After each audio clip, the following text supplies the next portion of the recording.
To install this tonneau cover kit, you're going to want to take the 2 bed rails that come and then put them on each side of the bed.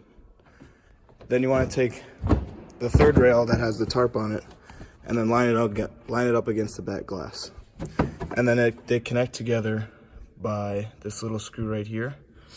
And then once that's on, you can kind of eyeball it to see where the tarp lines up with each side of the bed rail.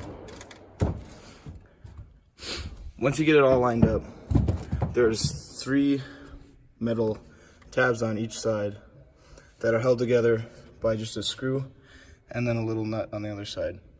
All you need to do is tighten them down to the bottom of the bed rail sides.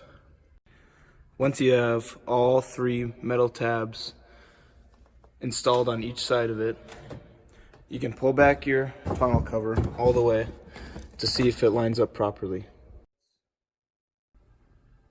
You'll know if it fits correctly if these little black tabs fall into place, and then it'll just shut. You might have to pull down this tab to put them in, and then they go down.